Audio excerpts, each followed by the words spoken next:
mtazamaji na mfuatiliaji wa Mbugi TV katika kipindi chetu cha maisha ya watakatifu, ikiwa leo ni tarehe 20 ya mwezi Januari, ambapo mama kanisa anaadhimisha kumbukumbu ya watakatifu Mtakatifu Fabiano Papa na Mtakatifu Sebastiani wafiadini.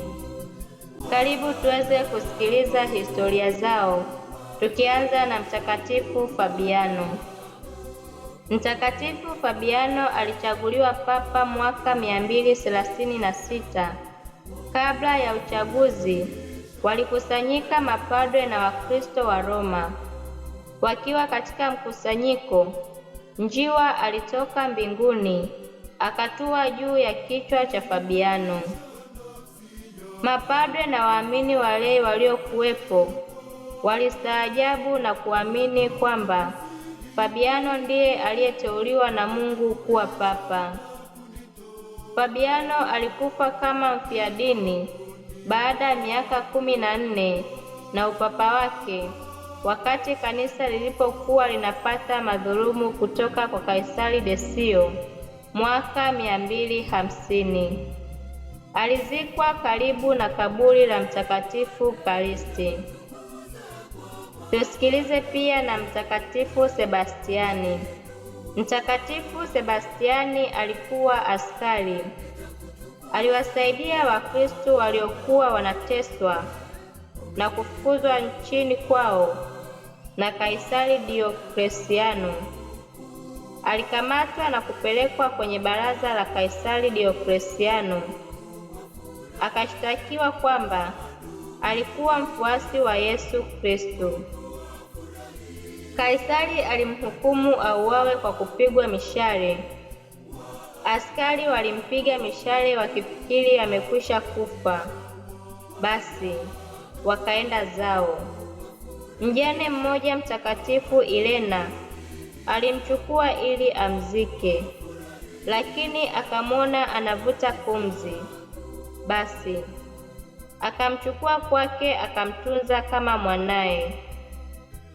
Sebastiano akapona. Bila hofu alimwendea Kaisari Dioklesiano. Akiwa njiani kwenda kwenye hekalu la miungu ya uongo, akamgombeza akimwambia kwamba anawadhulumu bure wa Kristo, kwani ni raia wema. Dioklesiano alishikwa na hofu alipomuona, kwa sababu alidhani kwamba alikuwa amekwisha kufa.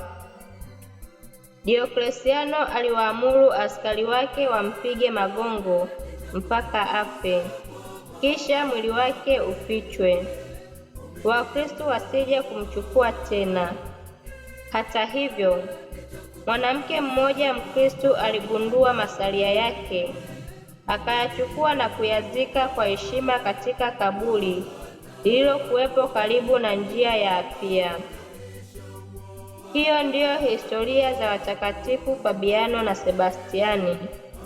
Karibu tuweze kusikiliza tafakari kutoka Injili ya Mathayo sura ya 10 aya ya 32 inayosema: basi kila mtu anayenikiri mbele za watu, mimi pia nitamkiri mbele za Baba yangu aliye mbinguni. Hiyo ndiyo historia za watakatifu wetu wa leo. Tumsifu Yesu Kristo. Huenda kilia huja kukaa usiku, lakini asubuhi huwa furaha.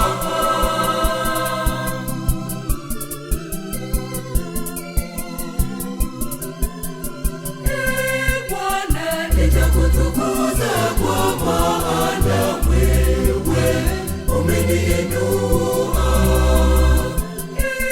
Bwana, nitakutukuza kwa maana wewe umeniinua.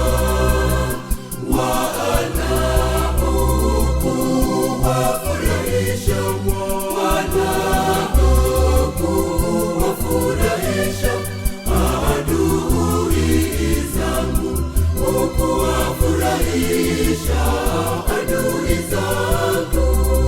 This is Mbugi TV. Habari, kazi na sala.